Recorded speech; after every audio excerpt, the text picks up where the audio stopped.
uma ação da União Europeia, que vem desde 2011, e que tem como objetivo, e cito, promover um sentimento de pertença à União Europeia, destacando o património cultural comum e incentivando o diálogo intercultural. Esta marca distingue sítios e bens patrimoniais que desempenharam um papel significativo na história e cultura europeia, bem como no processo de integração europeia. Não é novidade, acho que a maior parte de todos os que estão aqui presentes já conhecem a marca do património europeu desde há algum tempo. A primeira seleção vem desde 2013, embora se tenha iniciado em 2011, portanto há aqui algumas pessoas que acompanham já há mais de 10 anos esta iniciativa, portanto nada disto é novidade. Neste momento existem 60 sítios na Europa distinguidos com a marca do património europeu, 4 deles em Portugal, como sabem, e cujos representantes temos o privilégio de ter aqui presentes nesta sessão de hoje. O processo de seleção, e que também muitos de vocês já acompanharam, realiza-se a cada 2 anos, e a próxima seleção é precisamente no próximo ano, em 2025. A seleção a nível da União Europeia é precedida por uma seleção a nível nacional e este procedimento em Portugal é coordenado pelo GEPAC. Para esse efeito, o que fizemos foi, em outubro, foi aberto um convite à apresentação de candidaturas, que vai estar aberto até ao final de novembro, um processo diferente do que se realizou nos últimos anos. Esta informação foi disponibilizada no site do GEPAC, no Portal da Cultura, que é o site da área governativa da cultura, foi divulgado nas redes sociais, os sítios que têm a marca também o divulgaram, os jornais, portanto foi amplamente divulgado e há muita informação sobre isso, nomeadamente na página do GEPAC. Deste procedimento de pré-seleção nacional vão ser selecionadas até 2 candidaturas, eu sublinho o até porque não têm que ser necessariamente 2 candidaturas, é até, e estas 2 candidaturas, uma ou 2 candidaturas, serão enviadas depois para a Comissão Europeia, até ao final de fevereiro, para análise do painel europeu. E este painel europeu irá selecionar até uma candidatura. Acrescento ainda, só para quem tiver alguma dúvida sobre isto, que a pré-seleção nacional é efetuada por um júri constituído por representantes de diversos organismos e instituições nacionais e que até ao final deste ano irão decidir relativamente às candidaturas a apresentar ao nível da seleção na União Europeia. Nada disto é complicado, mas para percebermos um bocadinho melhor como é que isto funciona, sobretudo quais são as mais-valias dos sítios ao serem distinguidos com a marca do património europeu, questões relacionadas com as candidaturas, os critérios, já aqui podem surgir sempre algumas questões e foi por isso que decidimos organizar esta sessão, que conta com representantes dos 4 sítios nacionais, mas também do Bureau, do Paulo Roquete, do Bureau da Marca do Património Europeu, que é uma estrutura nova, e ele depois contará, que dá apoio à Comissão Europeia, aos sítios, aos coordenadores nacionais, mas muito mais do que isso, tem organizado um conjunto de sessões de informação, de formação, faz também a gestão de alguns financiamentos e por tudo isso também vai ser muito importante a participação do Paulo. A apresentação de candidaturas, como eu disse há pouco, não é um processo complicado de maneira nenhuma. Existe um formulário, existem orientações. Se forem ao site do GEPAC, está lá tudo, bem explicado, estão lá os nossos contactos e estamos disponíveis para qualquer esclarecimento, não só durante esta sessão, mas também depois disso e para vos acompanhar em todas as questões que possam surgir.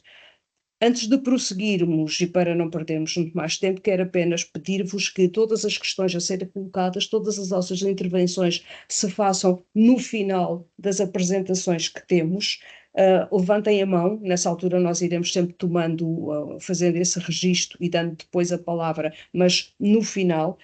Peço-vos que, quando falarem, que se identifiquem e, se possível, que digam a quem é que dirigem, para quem é que dirigem a questão, caso seja uma questão direcionada especificamente para algum dos sítios, por alguma razão, ou até ao próprio Borro, ao Paulo Roquete. Vamos então prosseguir e passava já então a palavra aos colegas do sítio, o primeiro que temos elencado, do Património Cultural Subaquático dos Açores, que foi precisamente o último sítio português a integrar esta rede da Marca do Património Europeu, e passa a palavra ao Dr. José Luís Neto. José Luís, faça favor. Muito boa tarde a todos os presentes. Em primeiro lugar, cumpre louvar a iniciativa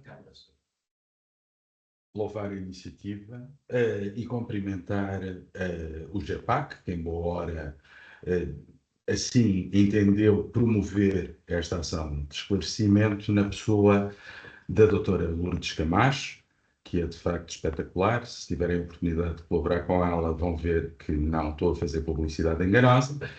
E aproveitar também para cumprimentar naturalmente todos os representantes dos demais sítios a quem foi otorgada a marca de património europeu em Portugal, com quem temos vindo a aprender bastante e a refletir em conjunto, por vezes com alguma profundidade. O que eu vos queria transmitir no que respeita à candidatura do Património Cultural Subaquático dos Açores é o seguinte: de uma maneira muito simples, vamos tentar explicar porque é que isto é relevante para a Europa. No final da Idade Média, convencionou-se determinar o final da Idade Média, como era habitual quando tal foi decidido, com um momento-chave da história política europeia. Neste caso, a queda de Constantinopla. No entanto, aquilo que realmente poderá marcar o final da Idade Média e o início, portanto, de uma outra, que é a Idade Moderna, mais do que um acontecimento político, é a transformação da maneira como nós nos vemos a nós mesmos, como nós nos encaramos no mundo e como é que esse mundo se transforma. E, durante a Idade Média, como todos sabeis, a navegação era feita na linha de costa.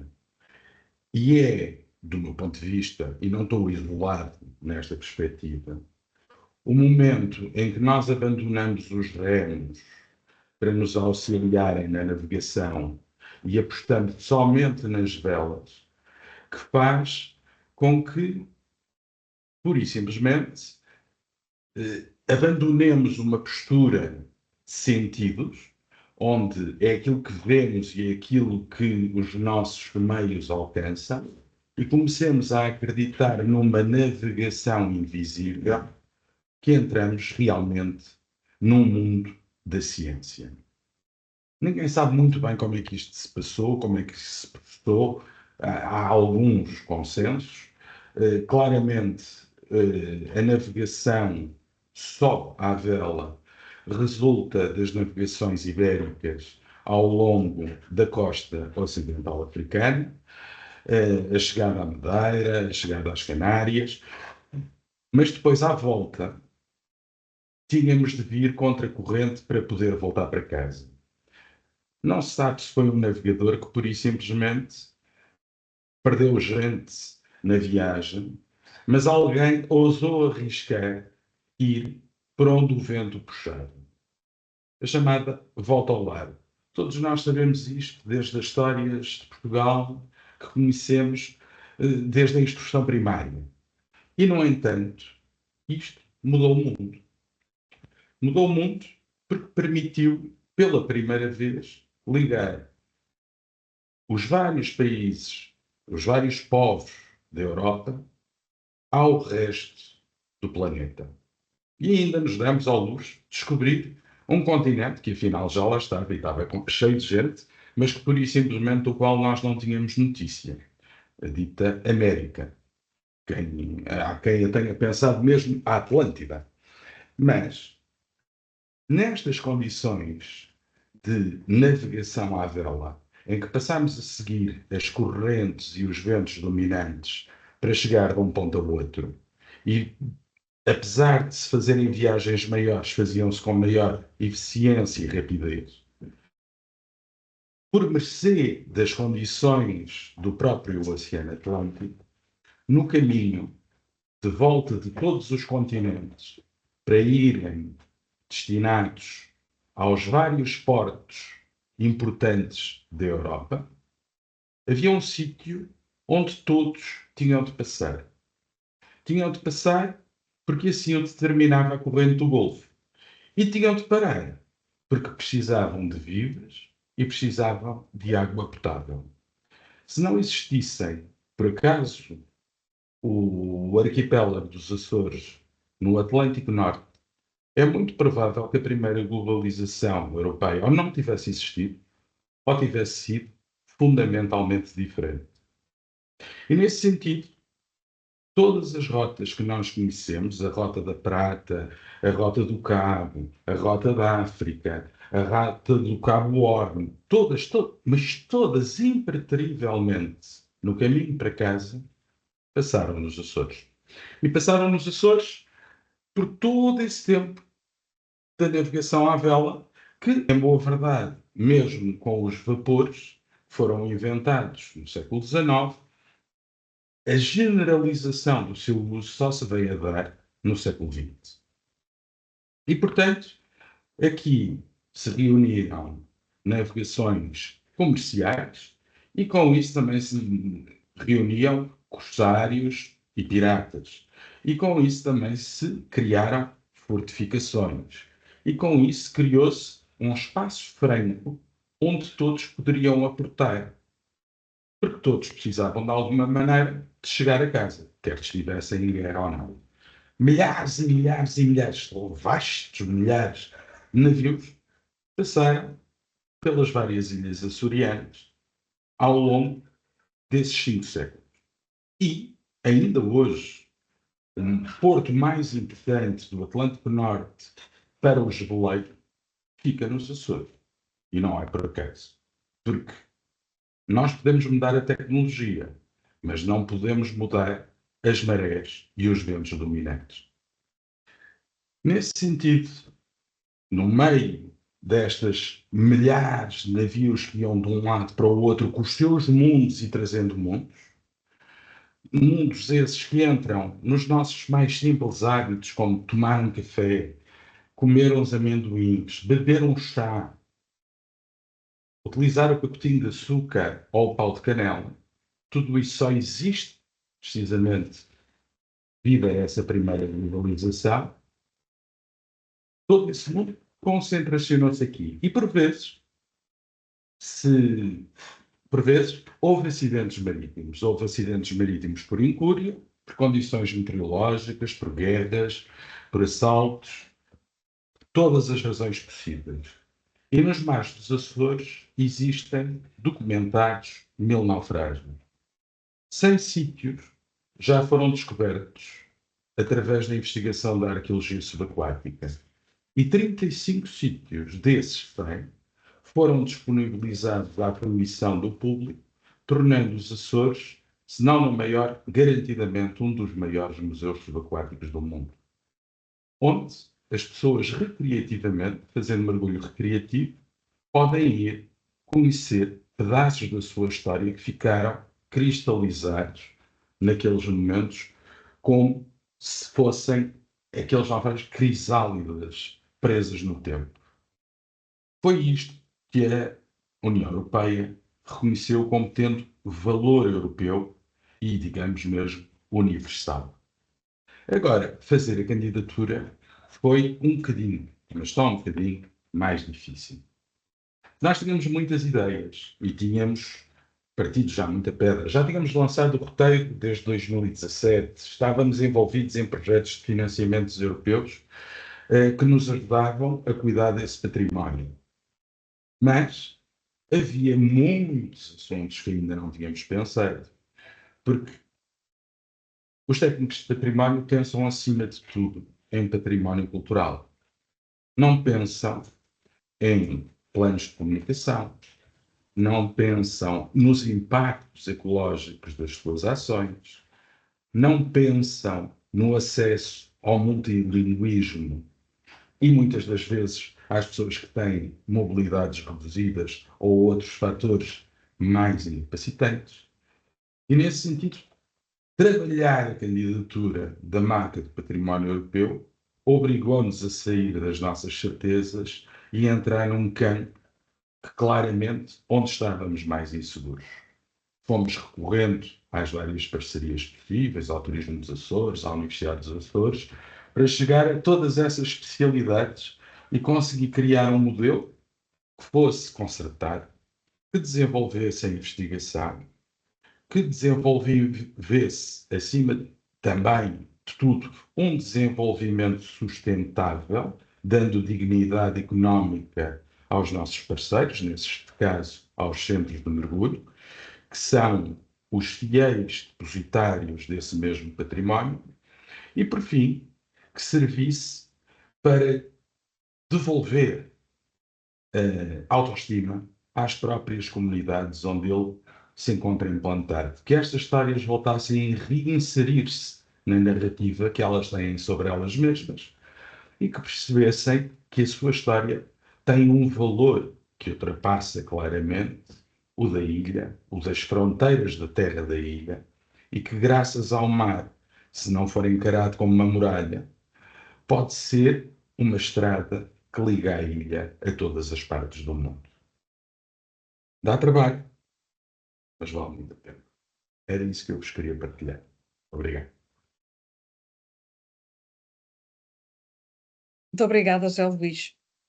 Foi um gosto muito grande, um fascínio ouvir esta apresentação, não apenas por toda a parte de contextualização da importância dos Açores, mas depois a passagem para a preparação de candidatura, como é que tudo isto consegue casar, como é que se consegue explicar numa candidatura todo este valor de um património, neste caso subaquático, e que é por vezes tão difícil de demonstrar esta importância, e vocês conseguiram, portanto são uma prova viva de que isso é possível, dá trabalho, como disseste, mas é possível. Portanto, fica aqui o alerta, o conselho, se quiserem, para todos os colegas que nada é impossível, por muito estranhas que possam parecer as candidaturas, no sentido em que como é que se vai preparar isto, isso é possível. E é possível porque existe valor, porque existe experiência, porque existem razões para a validação dessa candidatura, como é evidente.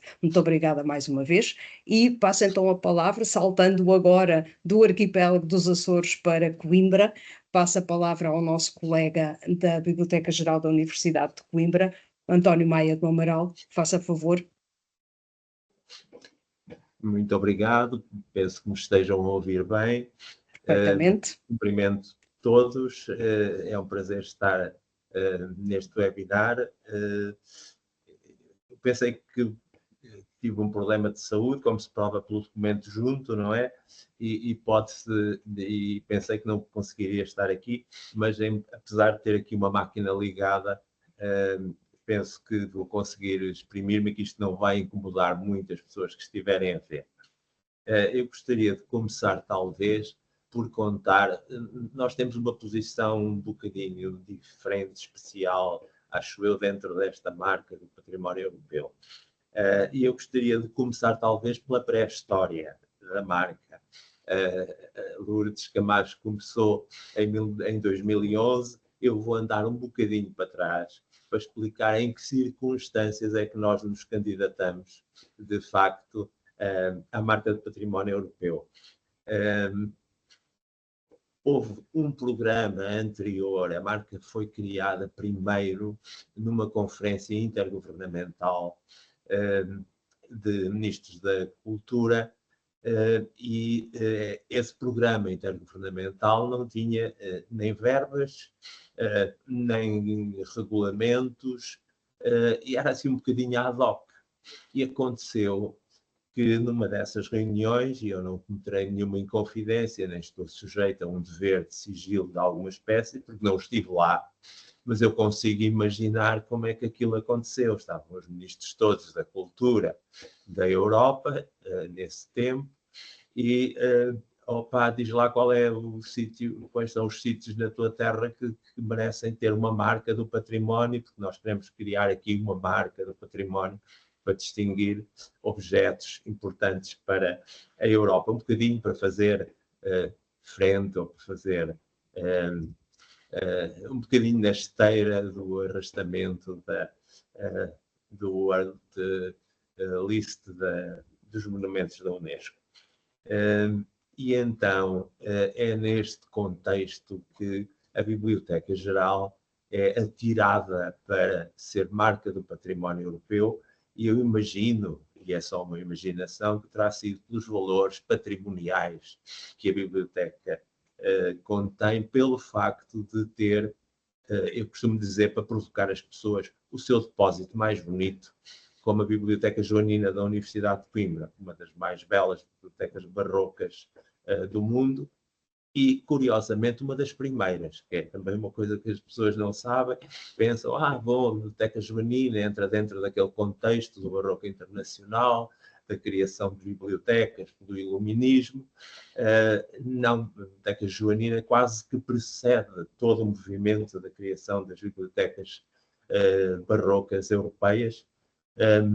Aliás, a biblioteca, o grande paradigma dessas bibliotecas, que é a Biblioteca Austríaca, a Biblioteca Imperial de Viena da Áustria, que também é marca do património, está incluída na marca do património europeu. A decoração extraordinária que tem de pinturas no teto foi concebida em Lisboa. Eles não sabem isso, mas nós andamos sempre um bocadinho mais à frente do que essas outras grandes bibliotecas. E, de qualquer maneira, estou convencido que terá sido por razões patrimoniais, exclusivamente patrimoniais, que nos foi atribuída essa primeira marca do património europeu.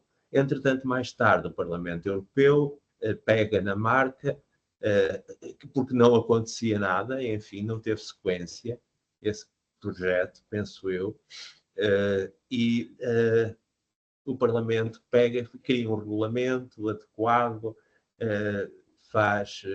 relança com o novo logo, enfim, a marca do património europeu, e desde aí as coisas têm corrido dentro do seu calendário habitual. O que a DGPC fez nesse lançamento da nova marca do património europeu foi convidar as marcas do património europeu que já estavam distinguidas na anterior a recandidatarem-se à marca. E então estávamos perante uma marca que tem, de facto, os seus condicionalismos, tem os seus regulamentos, tem os seus objetivos muito mais bem definidos, e depois estávamos naquela posição incómoda de ter que nos adequar, ter que adequar a realidade ao que nos era proposto, à candidatura que nos era proposta.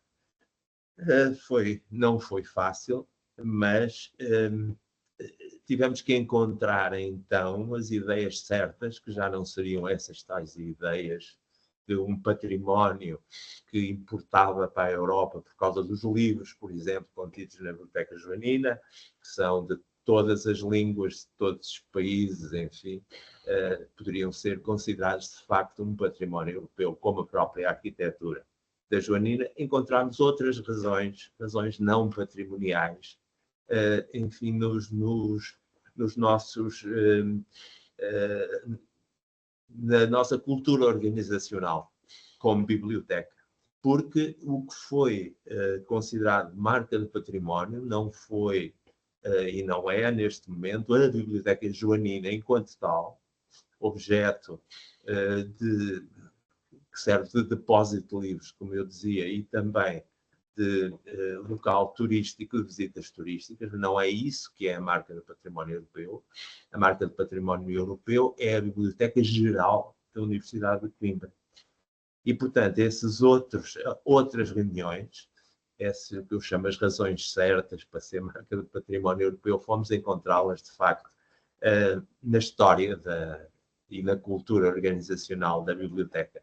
A biblioteca existe há muitos séculos, pelo menos há 500 anos, pelo menos, estou convencido que há bastantes mais.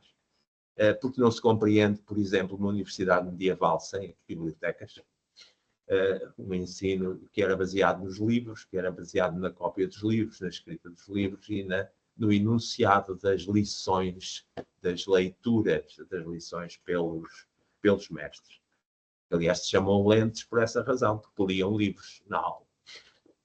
E então encontramos, por exemplo, a amplitude do acesso que foi garantido a pessoas fora da universidade desde o século XVI. Desde o século XVI, os regulamentos da biblioteca diziam que ela era pública para todas as pessoas outras que não os universitários. Também nos vários episódios de luta contra a censura dos livros, a censura ao acesso a conteúdos que não eram agradáveis, digamos, para os poderes instituídos. Essa censura que começou, por exemplo, por não submetemos ao tribunal criado pelo Marquês de Pombal o nosso catálogo para que não fosse censurado. Houve aí uma atitude clara de rebeldia da universidade ao não querer que o Marquês nos censurasse os livros. Não era possível fazer muita coisa contra o Marquês, mas essa coisa era possível e aquilo foi descambando, fomos deixando de atender e pronto, acabámos por não mandar. A biblioteca tem uma atitude muito mais proativa, por exemplo, depois no tempo do regime fascista em Portugal, em que foi a única biblioteca no país que nunca proibiu o acesso aos livros que iam sendo proibidos pela Comissão de Censura, ao longo desde 1933 até 74. Portanto, todos esses livros sempre estiveram na Biblioteca Geral. A Biblioteca Geral sempre teve contactos, por exemplo, com os países chamados então da Cortina de Ferro, contactos ativos, por exemplo, compra de revistas. E, portanto, todos esses conteúdos estavam sempre, permanentemente, em acesso. E essa é uma situação excepcional e cuja história ainda não está bem contada, mas eu conto um dia destes conseguir fazer essa história e publicar essa história que é absolutamente notável. Fomos buscar também argumentos como a criação de ferramentas bibliotecnómicas inovadoras, de uso para além da própria biblioteca, portanto, de cujo uso foi, em alguns casos, por legislação. Por exemplo, o nosso catálogo metódico de publicações, criado no final do século XIX, foi, em 1905, tornado obrigatório para todas as bibliotecas eruditas. Era uma forma de arrumar os livros por assuntos nas bibliotecas eruditas, mas as nossas experiências bibliotecnómicas foram até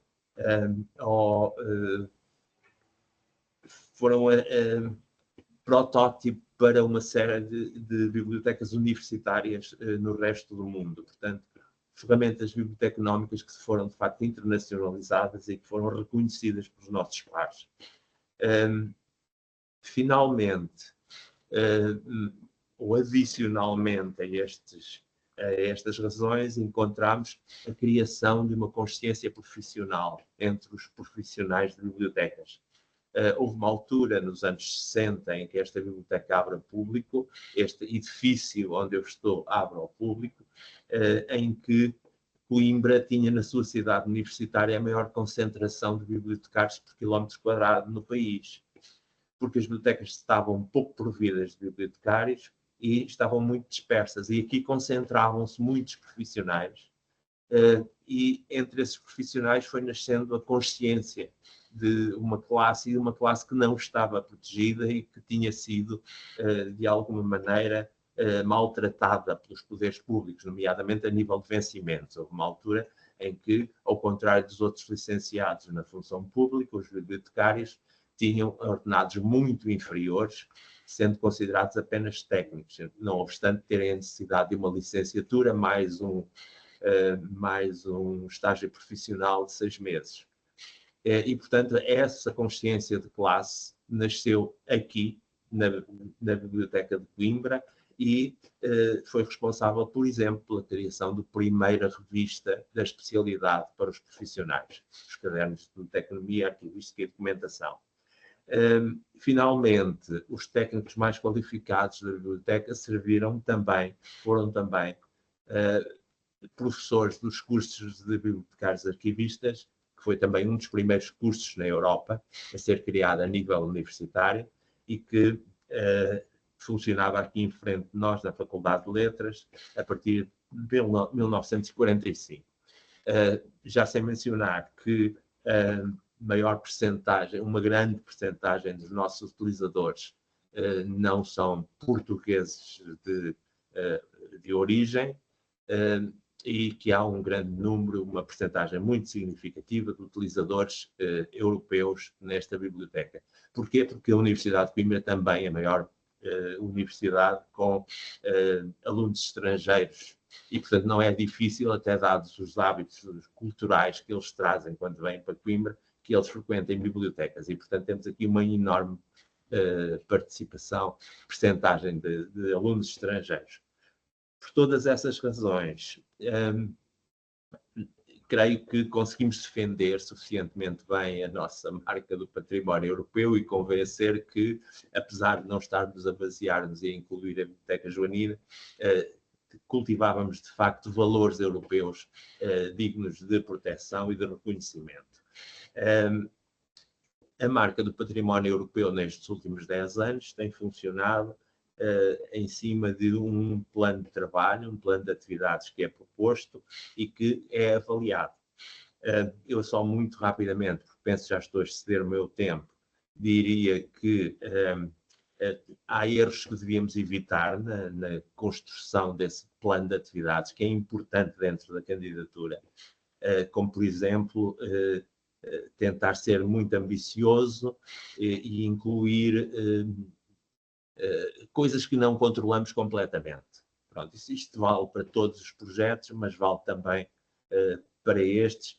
Eu lembro-me que uma das nossas primeiras propostas foi construir uma réplica, digamos, virtual da Biblioteca Joanina, e depois isso não foi possível, tivemos que recuar um pouco nesse projeto. Enfim, depois houve a questão, conseguimos justificar isso, mas aprendemos a não ser demasiado ambiciosos, sobretudo quando as metas que estabelecemos nesse plano não são totalmente dependentes de nós. E isso, por exemplo, aplica-se a uma que as pessoas usam com alguma frequência nestes projetos, que é propor-se a um aumento de públicos. É verdade que os públicos, nomeadamente turistas, em Portugal têm crescido todos os anos ao nível dos 10%, portanto seria suficientemente cauteloso dizer se nos próximos 2 anos vamos aumentar o nosso público 20%, mas lembremos que o mundo dá muitas voltas, ainda ontem deu uma volta enorme e, portanto, não há garantias de que esses fenómenos, embora tenham tido alguma consistência e persistência ao longo do tempo nos últimos anos, possam ser garantidos. Tudo quanto não depender de nós, preferível não nos comprometermos com isso. Portanto, um plano mais modesto, que pode assentar, por exemplo, nas preocupações do multilinguismo, na multiplicação das línguas de comunicação do site com os seus públicos, que se pode valer, por exemplo, de parcerias internacionais, sobretudo aquelas que forem criadas dentro da rede. Nós já fizemos atividades com outros sítios, marca do património europeu, e tencionamos fazer novas. Temos agora um projeto com a Torre do Tombo para isso, para lembrar as pessoas que lutaram e conseguiram impor a abolição da pena de morte em Portugal, e que todas estudaram em Coimbra. Portanto, temos aqui uma parceria, nós fornecemos a documentação relativa a esses alunos e a Torre do Tombo vai estudá-los enquanto carreiras políticas, enquanto decisores políticos em Lisboa. Portanto, há atividades centrais, atividades para jovens, atividades com outros locais marca do património europeu e, de preferência, então, se forem internacionais, melhor ainda. Neste momento, com 60 sites, isso começa a ser já mais razoável. No princípio éramos muito poucos e era difícil encontrar parceiros que estivessem interessados nas mesmas coisas que nós. Mas os sítios são muito diversos e eu acho que neste momento é mais simples. Finalmente, falar das mais-valias. Eu diria que todas as mais-valias que existiram para nós com a marca do património europeu são muito diferentes daquelas que podem existir para os restantes sítios. Porquê? Porque para já não conseguimos medir exatamente os impactos que a marca do património europeu teve, por exemplo, sobre os públicos. Porque a atribuição da marca da Unesco, da lista da Unesco, foi feita mais ou menos no mesmo tempo e, portanto, todos os aumentos de públicos, por exemplo, a nível turístico, na Biblioteca Joanina, podem ser atribuídos quer à marca do património europeu, quer à consideração como património mundial da Unesco. E eu inclino que seja mais o património mundial da Unesco, que é muito mais conhecido. No entanto, eu acho que neste momento as mais-valias que não se traduzirão então em aumentos de público, ou pelo menos não é possível dizê-los, e nem nos interessa aumentos de público, devemos dizer, nós já pensamos que o nosso circuito turístico já está suficientemente promovido e não precisa ter mais pessoas. Aliás, desse ponto de vista, gostámos imenso de ter a epidemia de Covid e ter a biblioteca sem pessoas durante 6 meses. Foi muito esclarecedor sobre os malefícios do turismo na Biblioteca Joanina, os valores de temperatura, umidade e pós baixaram profundamente e demonstraram que o edifício é perfeitamente adaptado à conservação dos livros se não tivesse lá as pessoas e, portanto, nós estamos sempre a mandar pessoas para fora do circuito turístico, tentar reduzir ao máximo. Não é essa, obviamente, a maior motivação dos restantes sites e das candidaturas que vão agora aparecer, que querem criar públicos, ao contrário de nós. Mas eu diria que a única mais-valia que nós conseguimos identificar claramente foi uma capacidade que nos deu esta marca, trazendo um stakeholder diferente da Comissão Europeia para a Alissa, foi a possibilidade de termos dentro da universidade. Esta universidade é muito diferente das universidades mais recentes, porque tem muitos equipamentos que prestam serviços públicos que não era suposto prestarem. Por exemplo, esta Biblioteca Geral, uma biblioteca de referência na área das bibliotecas universitárias e não só, mas a universidade tem um arquivo, substitui-se ao arquivo distrital que o Estado nunca construiu e cumpre essas funções. Tem um observatório astronómico, tem um observatório magnético, tem um teatro universitário, tem um jardim botânico, enfim, tem um estádio universitário e, portanto, cumpre uma série de funções que deviam ser cumpridas por outras entidades. Isso quer dizer que nos é sempre difícil, dentro deste contexto, reclamar as verbas de que necessitamos dentro do orçamento da própria universidade. E, portanto, em relação aos nossos pares, a outras instituições de interesse público que estão sediadas na universidade, claramente a marca do património europeu foi uma vantagem e permite-nos competir ou, enfim, solicitar essas verbas que todos os anos temos que lutar um bocadinho em sede do orçamento para obter da universidade. E é para já aquilo que me ocorria dizer sobre a marca do património e a nossa situação, nosso comportamento em relação a ela. Estou à disposição para qualquer pergunta no final. E muito obrigado. As minhas desculpas se excedi o prazo que me tinha sido imposto. Não faço ideia nenhuma do número de minutos que fiz, mas eu quando começo a falar entusiasmo-me e por isso peço desculpa se me excedi. Muito obrigado.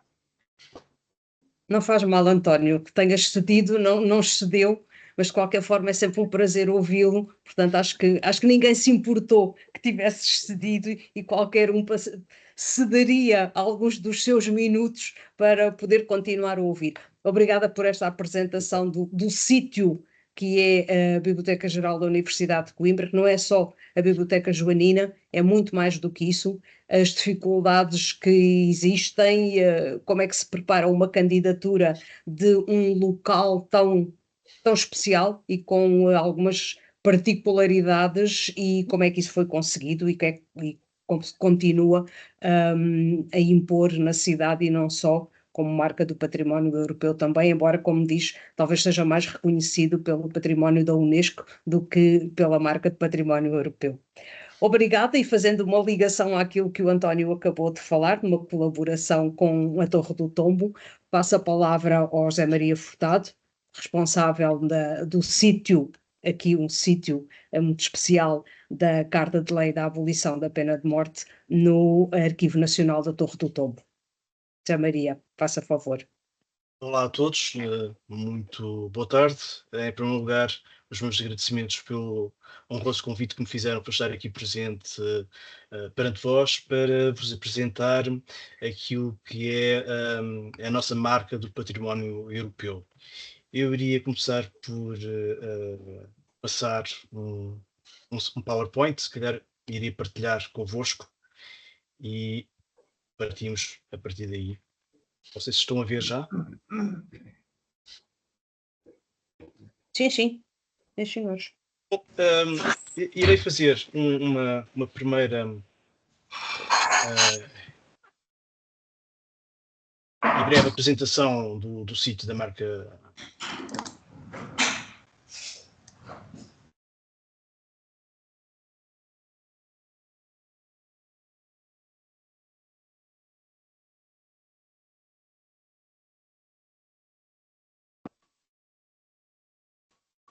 Não se está a ouvir.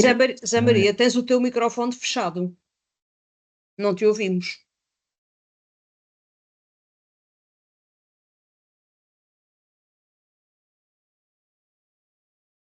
Ainda não. Estão-me a ouvir? Agora sim. Peço desculpas. Peço desculpas. Bom, dizia eu que iria fazer uma apresentação em duas partes. Uma primeira com uma breve apresentação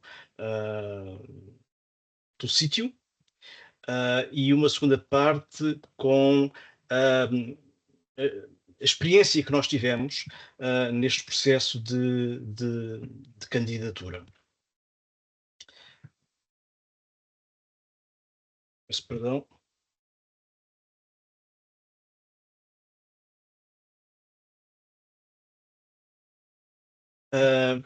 Portanto, o nosso sítio é sobre a abolição da pena de morte.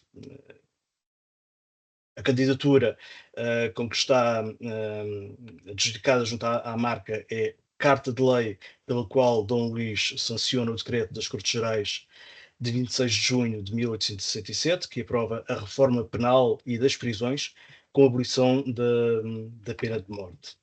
Isto é um documento que se encontra no Arquivo Nacional da Torre do Tombo e trata-se de um dos primeiros exemplos de abolição permanente da pena de morte no sistema jurídico nacional.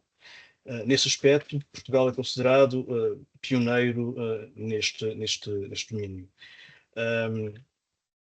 De facto, o caso de Portugal foi, aliás, utilizado como argumento pelos defensores do movimento abolicionista na Europa de então, como exemplo de um país que, nascido da mesma herança cultural histórica que a maioria dos seus congêneres europeus, teve a coragem de abraçar uma grande reforma civilizacional. O documento tem um valor simbólico europeu muito forte, pelo facto de alguns princípios e ideias difundidos pelo movimento abolicionista se encontrarem hoje inscritos igualmente na Carta dos Direitos Fundamentais da União Europeia.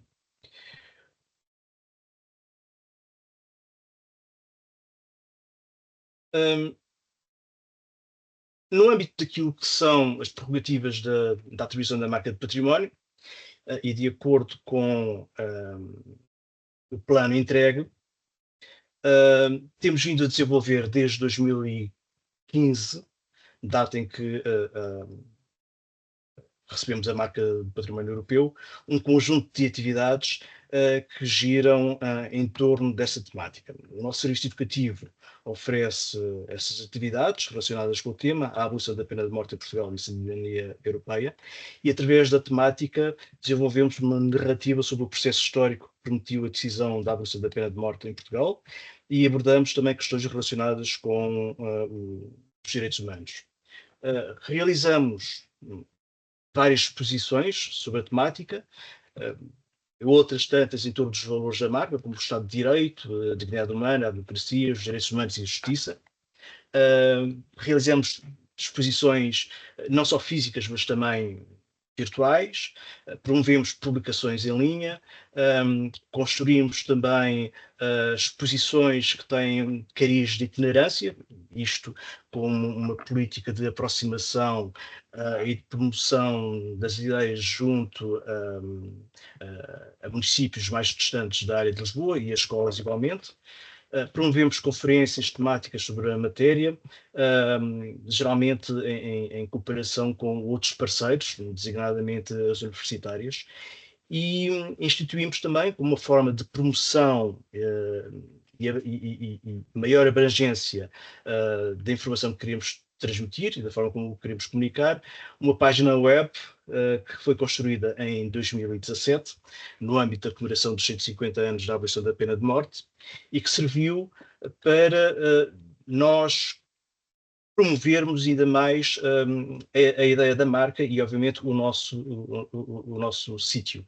Essa página, convido desde já a visitar, reúne um conjunto de informações sobre as atividades realizadas e também tem por objetivo dar apoio e orientação a quem pretenda aprofundar esta matéria, estudar e, eventualmente, também de cariz pedagógico junto às escolas.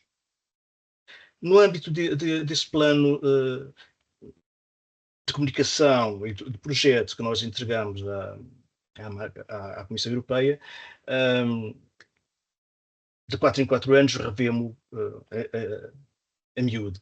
E nesse caso, em 2015 fazemos já 10 anos que temos desenvolvido atividades no âmbito da marca de património e esperamos continuar por mais de 10 anos, desenvolvendo atividades sempre em torno de promoção de ações específicas, como, por exemplo, neste caso, de proximidade, expandir a oferta educativa e incrementar a aproximação das escolas. Até este momento temos sido mais ou menos reativos, no sentido em que convidamos as escolas a virem à Torre do Tombo, conhecer as exposições e discutir as temáticas que temos a oferecer, mas este ano, para o ano, melhor dizendo, estamos à espera de ter uma reação diferente, que é ir às escolas e, junto das escolas, continuar a promover e divulgar o site. Obviamente, continuamos a organizar conferências internacionais, que é uma forma de promover a marca e incrementar o conhecimento e despertar a consciência cívica, principalmente junto dos mais jovens, mais uma vez, sempre com o apoio de entidades universitárias ou de centros de investigação. Promover a mobilidade de coleções, que é um item novo que vamos introduzir este ano, através de exposições fotográficas de profissionais da cultura e de artistas europeus, sempre relacionadas à temática, como uma forma de estimular o diálogo intercultural. Neste sentido, como o Maia muito bem comunicou, iremos também apresentar em 2005, num projeto de parceria com a Universidade de Coimbra e com a Biblioteca, um projeto que procura exatamente fazer convergir esta cooperação entre os sítios. Do ponto de vista daquilo que foi a nossa experiência de candidatura, sabendo todos nós que todas elas são muito diferentes, até porque nós temos sítios que são monumentos arquitetónicos, temos outros que são enfim, apenas, tão somente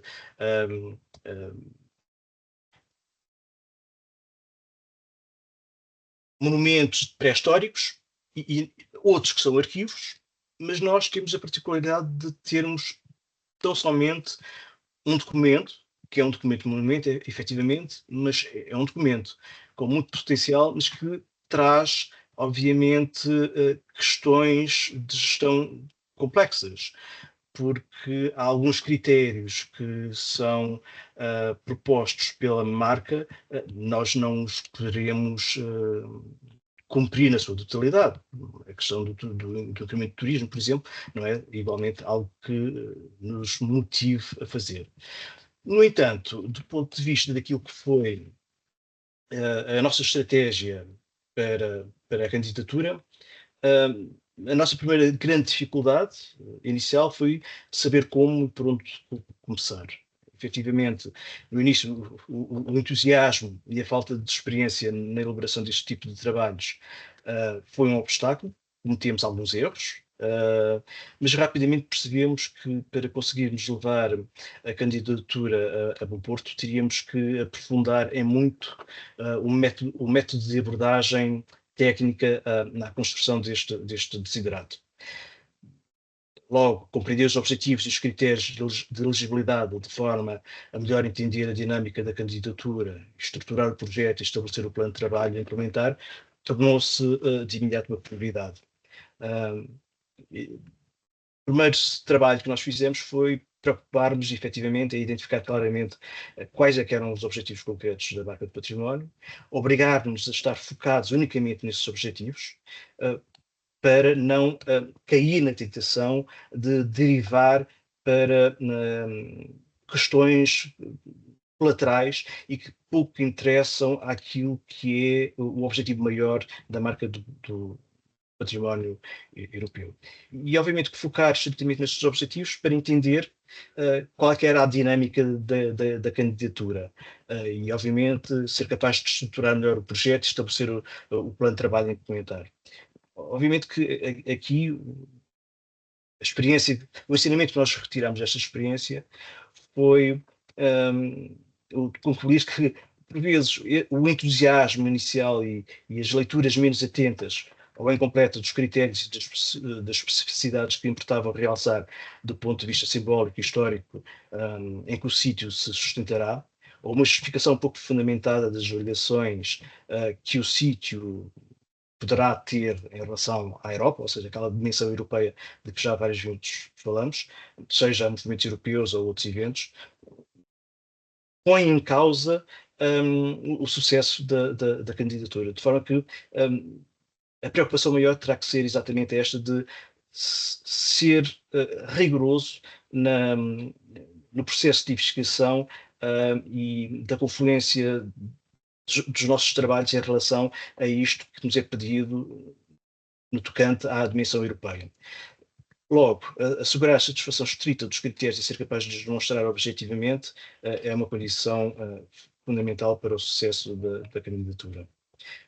Como vocês rapidamente descobrirão, existem 3 critérios fundamentais, que é o primeiro e o mais importante, que é o valor simbólico europeu e o papel significativo na história e na cultura da Europa e ou na construção da União. Da nossa parte foi o que mais trabalho nos deu, porque implica comprovar e justificar de forma muito acutilante o porquê desse valor simbólico e do papel e dos contributos que o documento em si poderia representar, ou representa para a Europa, a elaboração da proposta de projeto e o plano de trabalho. Logo aqui, da preocupação maior que nós tivemos relativamente à justificação do valor simbólico e do papel na história e na cultura europeia, foi começar por realizar uma investigação aprofundada para cada um dos quesitos que nos eram colocados, de forma a identificar e selecionar o que melhor representava o sítio, fosse ao nível dos valores, fosse do seu contributo para a história. Chama a atenção também, por uma leitura muito atenta do próprio formulário. Ele é, em si, um guia orientador muito, muito, muito bom. Tivemos o cuidado de desagregar cada questão e responder de modo sintético a cada uma das variáveis referenciadas, tendo atenção ao quê, ao como, ao quando, e esta abordagem permitia-nos efetivamente incrementar o nosso nível de objetividade da resposta e eliminar imensas redundâncias. E fundamentar de forma coerente e consistente as evidências com dados de facto, sempre possível, com hiperligações, citações de estudos que comprovavam esta realidade. Depois, em termos de proposta de projeto, para nós foi muito importante termos tido cuidado de planear toda esta candidatura e obviamente a elaboração do projeto com tempo. Daí que acho que é importante, efetivamente, considerar um tempo confortável para preparar esta candidatura. No nosso caso, foram mais ou menos 2 meses de preparação exaustiva. Isto porque é necessário termos e atendermos a questões que são absolutamente relevantes para irmos de encontro àquilo que a marca pretende, que a Comissão pretende, que é fazer uma correlação estreita entre o que são os valores defendidos pela União Europeia e aquilo que o sítio que nós nos propomos candidatar representa. São aqueles que estão plasmados na Carta dos Direitos da União. Evitar a tentação de incluir valores ou princípios que não se encontram claramente ali definidos. Conceber o projeto em estrito alinhamento com os pontos elencados no formulário da candidatura, designadamente aqueles que se focam na comprovação da relevância do sítio para a história e a dimensão europeia, e obviamente respeitar todos os elementos enumerados no formulário. Outro ponto importante é a preparação para a prestação de informação de âmbito de gestão, que é uma necessidade que é imposta na própria candidatura. A Comissão tem a preocupação de saber qual é que é a situação atual do sítio que nós pretendemos candidatar, incluindo do ponto de vista financeiro, e esta informação é-lhes depois bastante relevante, daí que há que ter cuidado na sua transmissão, porque, por um lado, a recolha dessa informação permite-nos, a nós, candidatos do sítio, definir melhor um plano de ação do projeto a ser proposto e perspectivar os objetivos a longo prazo. Depois, a boa informação prestada a este nível serve sempre também e servirá também para informar o júri da relevância da proposta do projeto e avaliar os incrementos que se farão relativamente à situação presente e, posteriormente, avaliar o cumprimento dos objetivos e obrigações associadas à designação da marca de património europeu. Quem quiser, eventualmente ficar com uma ideia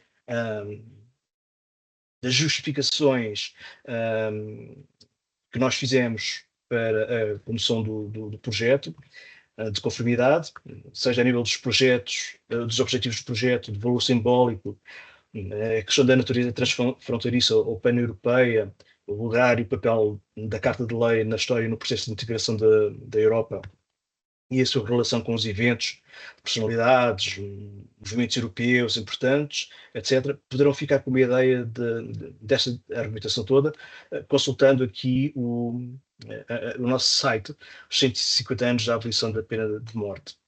E para ficarem também com uma ideia do que é a promoção dos valores, aconselharia também, ou sugeria, consultarem aqui este trabalho sobre a abolição da pena de morte, que também está muito interessante e revela um pouco como é que nós trabalhamos a questão dos valores simbólicos do nosso sítio.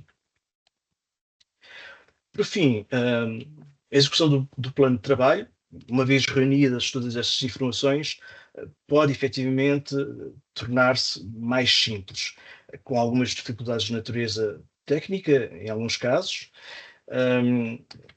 O nosso trabalho foi sempre manter o foco no sentido de refletir os objetivos da Marca do Património Europeu, não sair dali de forma nenhuma, e desenvolver um documento estratégico onde prosseguimos com uma análise dos stakeholders, com uma análise dos pontos fortes e fracos, ameaças e desafios, definimos a missão do site, a visão que queríamos para o site, os valores, os vetores estratégicos, o mapa estratégico e o mapa de indicadores, assim como a definição daquilo que poderá ser o lema do mesmo, aquilo que é sempre o ponto motivacional do nosso trabalho.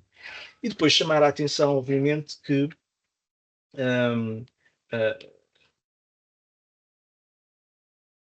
se possível, será uma boa prática incluírem na equipa de trabalho alguém que seja que esteja à vontade na questão da gestão de projetos, porque isso ajuda bastante a perspectivar a forma como iremos executar as atividades e facilitará muito o processo de monitorização a que seremos sujeitos em 4 anos. Isto é importante porque pode condicionar eventualmente a manutenção ou não do sítio com a marca. Uma boa prática, por fim, é analisar atentamente os tópicos a controlar, que são aqueles que resultam dos critérios da atribuição da Marca do Património Europeu, mais precisamente os constantes no disposto do artigo 7º, parágrafo 1, alíneas B e C, da decisão 1194. Por fim, deixo-vos com o lema que nos tem vindo a acompanhar durante essa apresentação toda, o seu contexto, e que diz o seguinte: Portugal acaba de abolir a pena de morte.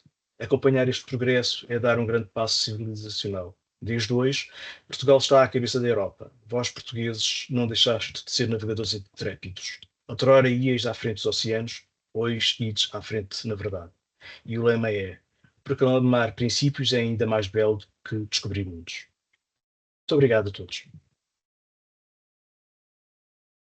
Obrigada, Dr. José Furtado, e obrigada por terminar com esta citação de Vítor Hugo, belíssima, e muito obrigada, sobretudo, por estes excelentes contributos para esta estratégia de candidatura, que acho que serão muito úteis. Era algo que também nós pretendíamos ter aqui, apenas as experiências da vivência de cada um dos sítios, mas também esta parte de preparação de candidaturas, já que nem nos encontramos nessa fase e sabemos que é sempre algo de complicado, sem ser muito, muito difícil, mas levanta sempre toda uma série de questões e os conselhos que aqui ficaram até ao momento têm sido muito, muito importantes. Passo a palavra para a representante do nosso último sítio, o Promontório de Sagres, a doutora Maria Raquel Roxo. Raquel, faça favor. Muito boa tarde a todos. Antes de mais, queria agradecer à doutora Lourdes Camacho, coordenadora nacional do projeto Marca do Património Europeu. Queria também agradecer e cumprimentar todos os colegas e representantes dos sítios e todos os presentes nesta sala. Eu preparei uma pequena apresentação que vou partilhar convosco.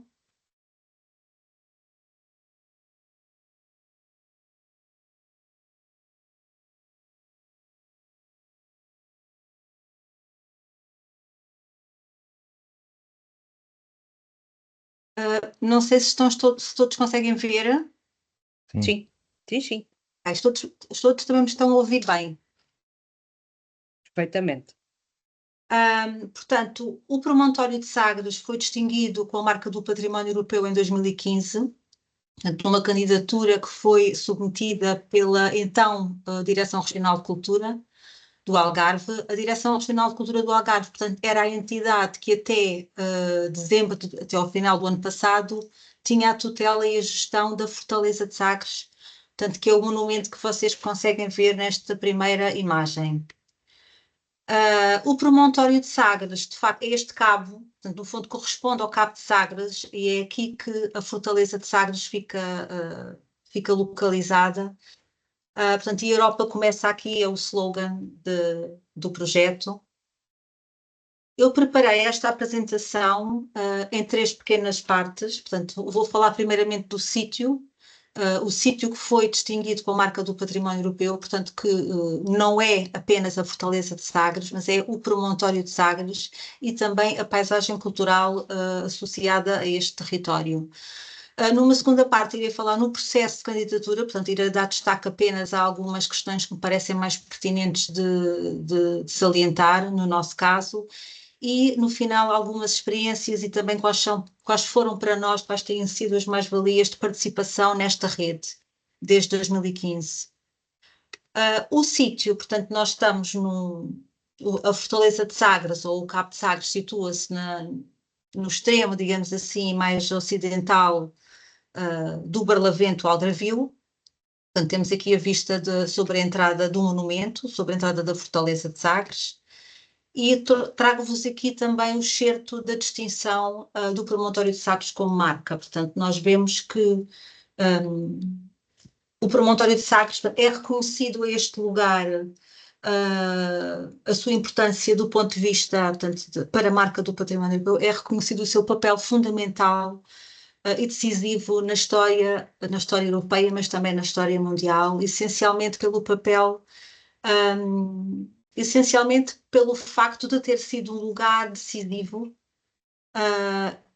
enquanto, portanto, na fase de abertura, digamos assim, da Europa ao mundo. Portanto, sabemos que o infante Dom Henrique escolhe a Ponta de Sagres para a construção da sua vila, a que viria a ser designada mais tarde Vila do Infante, e é aí que ele organiza, digamos que que emerge um conjunto de vários acontecimentos que vieram mais tarde, portanto, a marcar a expansão da cultura da ciência e da exploração do comércio europeu. Esta Finisterra tornou-se um símbolo de dimensão universal no contexto do pioneirismo da expansão marítima portuguesa e que veio a causar um impacto na tradição cultural da civilização europeia. Portanto, por um lado, percebemos a importância deste lugar associado à presença do infante Dom Henrique e ao seu projeto de expansão marítima iniciado no século XV.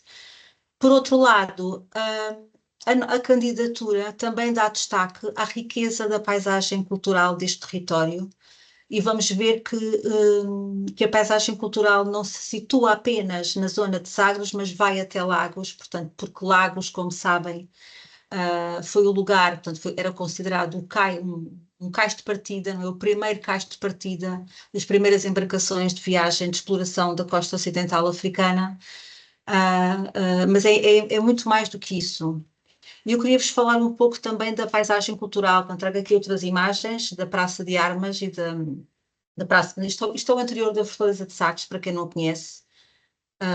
Vemos a Rosa dos Ventos, temos a Praça de Armas, temos a Igreja de Nossa Senhora da Graça. Isto é uma outra perspectiva, já com o Cabo de São Vicente ao fundo. Mas eu queria dar destaque, de facto, à paisagem cultural, que foi também um fator que eu acho que foi muito, muito, muito importante na candidatura.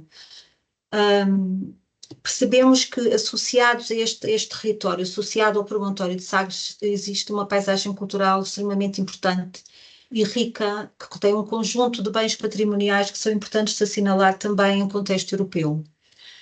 Estes, digamos que são os essenciais, portanto, referimos à questão do megalitismo, ao culto vicentino, à ermida de Guadalupe, à rede de fortificações existente, Lagos, enquanto primeiro cais de partida e património associado à escravatura, e também a importância do património subaquático e património natural.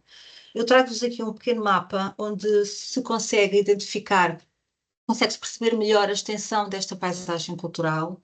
Portanto, o promontório de Sagres está aqui, neste círculo amarelo com a estrelinha azul, portanto, é aqui que se situa a Fortaleza de Sagres, o monumento nacional, não é? E é a partir daqui, digamos, que a candidatura se baseia a partir da Fortaleza mandada erguer pelo infante Dom Henrique. Portanto, a candidatura, de certa forma, sustenta-se de facto nesse período, mas vai muito mais além.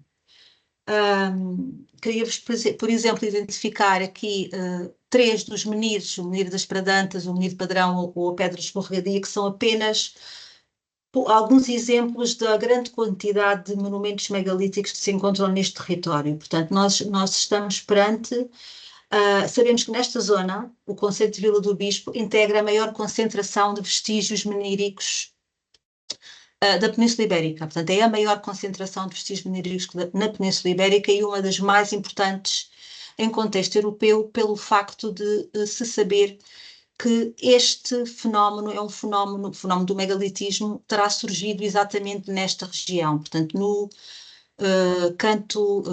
no sudoeste, digamos assim, da Península Ibérica, terá surgido aqui e depois se terá difundido para o norte da Europa. Portanto, daí a relevância do megalitismo também na distinção da marca, para a distinção da marca. Vemos, por exemplo, aqui assinalado o Cabo de São Vicente, que eu também vou falar um pouco do culto vicentino, outros fortes associados à Fortaleza de Sagres, como é o caso do Forte da Baleeira, o Forte do Beliche ou até o Forte do Cabo de São Vicente, a Ermida de Guadalupe, é um pequeno templo situado também na antiga rota de peregrinação a São Vicente, que eu também irei assinalar muito brevemente, e Lagos, portanto, Lagos enquanto primeiro cais de partida, mas também enquanto primeiro cais de chegada, de desembarque, de vários produtos resultantes do comércio dessas primeiras viagens, mas também enquanto lugar que detém um importante património associado à escravatura, que eu também irei referir muito brevemente. Portanto, vemos aqui algumas imagens, a Pedra Escorregadia, o Menino do Fragrão, situado nas proximidades da Praia de Ingrina, para quem conhece a região. O culto vicentino é também aqui importante assinalar, portanto, nós sabemos que os restos mortais ou as relíquias do diácono São Vicente terão sido acolhidas e terão sido guardadas junto nas imediações, portanto, do Cabo de São Vicente. Há quem diga que seria mesmo no Cabo ou eventualmente no Vale Santo, daí o nome.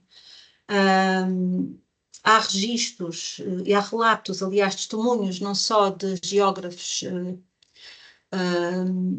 europeus, como também de geógrafos árabes, que identificam a existência da mítica Igreja do Corvo, que seria um lugar de grande culto e devoção ao santo. Portanto, estamos perante um dos maiores centros de peregrinação entre o século VIII e o século XII, portanto, um dos mais famosos do Al-Andalus. Aliás, e é importante referir que este lugar, este centro de peregrinação, portanto, acolhia peregrinos não só cristãos do norte da Europa, como também moçárabes e inclusivamente muçulmanos. Que trago-vos duas imagens, a imagem de São Vicente, esta é a imagem que está patente que está na nossa igreja, na Igreja de Nossa Senhora da Graça, na Fortaleza de Sagres, e a imagem do próprio Cabo e São Vicente, tão conhecido pelo farol. A rede de fortificações que eu há pouco falava, portanto, sabemos que a Fortaleza de Sagres estava também ligada a um conjunto de outras fortificações importantes neste contexto de defesa militar. Portanto, nós estávamos perante um ponto estratégico de controle da navegação entre o Mediterrâneo e o Atlântico, e também era um ponto estratégico para a defesa da costa, não é? Esta é uma vista, portanto, de um dos baluartes da fortaleza, portanto, temos vista para a Enseada da Mareta, portanto, vista para a zona nascente. A Ermida de Nossa Senhora de Guadalupe, portanto, é um pequeno templo que se situa muito perto também, se situa no concelho de Vila do Bispo, muito perto da aldeia da Raposeira, e é um templo que, de certa forma, evidencia a dimensão religiosa associada a este primeiro período, estas primeiras viagens do movimento expansionista iniciado por Dom Henrique no século XV. Portanto, sabemos que com certeza que ele terá entrado nesta ermida.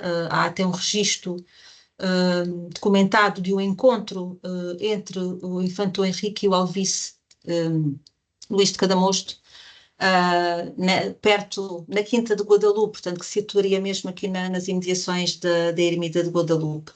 Aliás, é chamado, portanto, a Virgem de Nossa Senhora de Guadalupe, ou a Nossa Senhora de Guadalupe, é também designada de Virgem dos Descobrimentos, pela grande devoção que os homens do mar, não só marinheiros, mas também os grandes navegadores e exploradores, digamos assim, da costa africana, tinham para com esta santa. E além disso, este é um templo que também tem que está associado ao resgate de cativos, que também era importante neste contexto, no contexto do pioneirismo da expansão marítima portuguesa. Lagos obviamente não pode ficar esquecido, portanto Lagos é desde há muito, aliás, estes são estes territórios, Lagos e Sagres, que estão associados ao início do movimento expansionista, ao início do processo dos descobrimentos portugueses, como queiram chamar, Lagos detém também um importante património associado à escravatura. Esta imagem que eu aqui vos trago é do mercado dos escravos, portanto, ou melhor, o mercado dos escravos é o nome que ficou conhecido, mas de facto este edifício nunca foi um mercado dos escravos. Sabemos que este comércio se daria aqui nesta praça ou aqui nas imediações deste edifício. É um edifício que acolhe atualmente o núcleo museológico da Rota do Escravo. Portanto, nós estamos perto do antigo cais, não é? Portanto, seria aqui muito perto deste edifício que teria sido feito o primeiro grande desembarque, que há nota de um grupo de 235 pessoas africanos para serem separados por lotes e depois comercializadas como pessoas escravizadas. Isto, o cronista Gomes Yanes de Zurara deixa-nos até um relato bastante detalhado sobre este episódio. Portanto, sabemos que na manhã de 8 de agosto do ano de 1443 foram desembarcados 235 pessoas para serem comercializadas.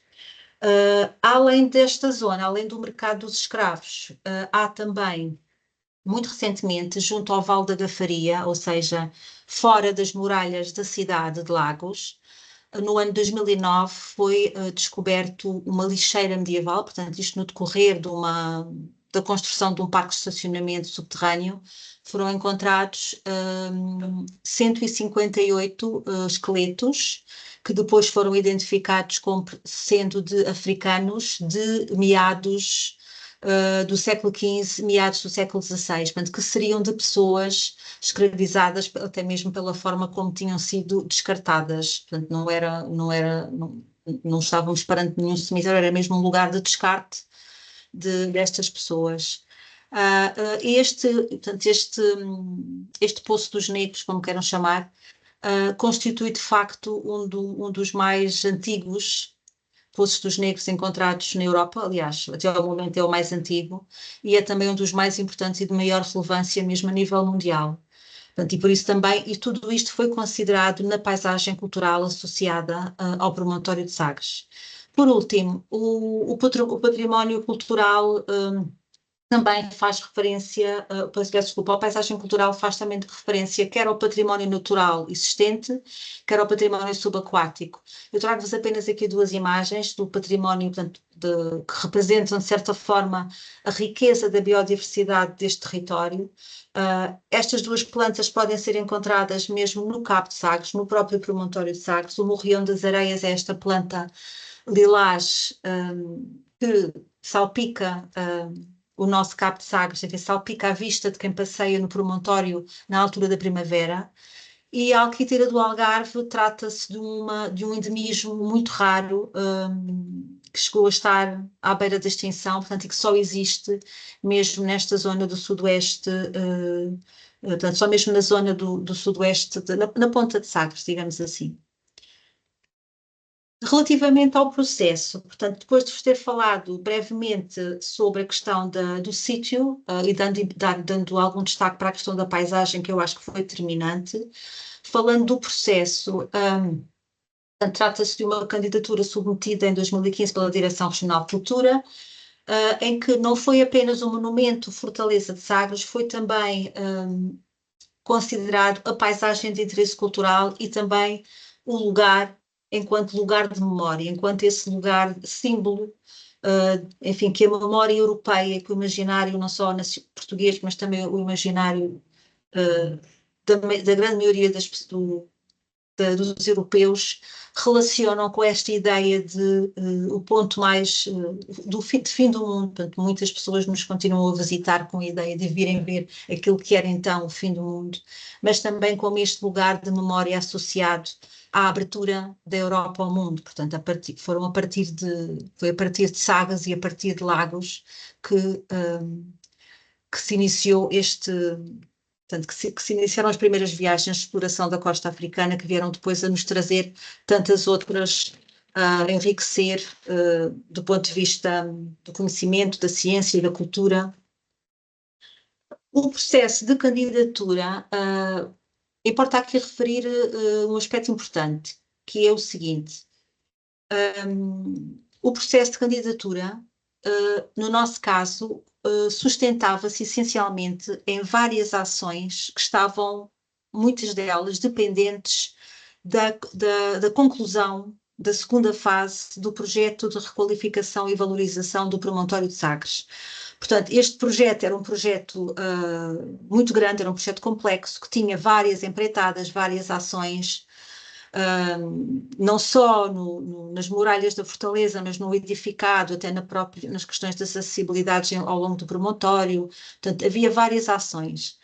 E é um projeto que se deu início em 2009 e que, na altura da candidatura, portanto, em 2015, encontrava-se a decorrer.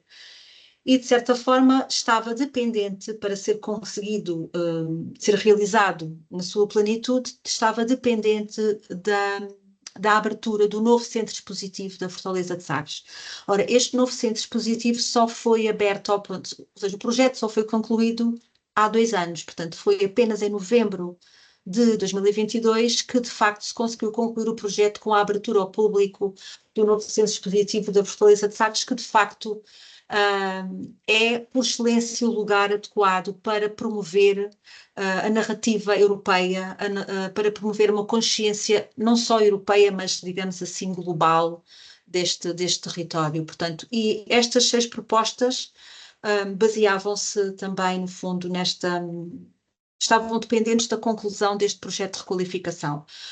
Eu trouxe aqui estas propostas no geral. Portanto, os projetos tinham como objetivo promover a significação europeia do sítio, através de ações operacionais, como informação na sinalética, no nosso website, formação de recursos humanos, que aliás fizemos durante o período de pandemia. Portanto, aproveitámos aquele tempo para formar a nossa equipa, para fazermos algumas ações de formação virtual da nossa equipa de trabalho, implementação de várias atividades educativas, especialmente para os mais jovens, ações de promoção de plurilinguismo. Por exemplo, posso assinalar, os nossos audioguias têm várias línguas europeias, a nossa exposição, os nossos materiais de comunicação, os nossos desdobráveis e publicações são também feitos em vários idiomas.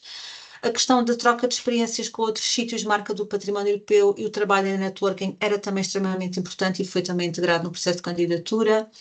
A promoção da visibilidade do sítio a um nível europeu através dos digital media, novas tecnologias e também através da exploração de sinergias europeias, e a implementação de um programa cultural, artístico e educativo que eu acho que foi também importante e que tem...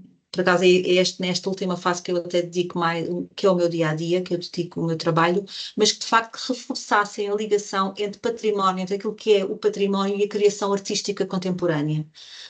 Portanto, no fundo foram estas as 6 propostas, digamos assim, que sustentaram a nossa candidatura. Trago-vos aqui algumas imagens do centro expositivo. Portanto, de facto, apenas com a abertura do centro expositivo conseguimos potenciar esta narrativa, não é? Isto é uma imagem de uma das salas sobre os instrumentos náuticos e também sobre a questão da cartografia, o desenvolvimento do conhecimento cartográfico, enfim, do conhecimento do mundo, que num espaço de cerca de 60 ou 70 anos muda radicalmente. Isto é uma imagem do porão do navio, portanto, é um corte, é uma representação de um corte do porão de uma embarcação, portanto, que traria especiarias, outro tipo de mercadorias.